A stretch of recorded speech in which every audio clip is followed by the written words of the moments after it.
新竹台北市呢，一搭建案邊仔這路面過去捌破一大坑，害這電動車落入土坑內底。這個建案的這個工地呢，昨下晡又閣傳出施工的意外，那像是有工人呢，對4米懸的所在安尼跋落到1樓，送病醫是不幸過身去。目前這縣政府除了是調查意外的原因以外，也會依法對這建商來個裁罰。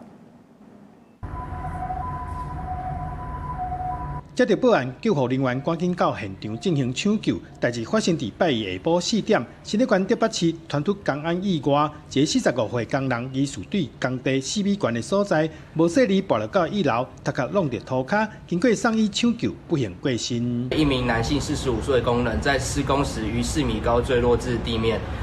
分隊同仁到達現場後，隨即進行相關的急救處置，並後送至相關急救責任醫院進行救治。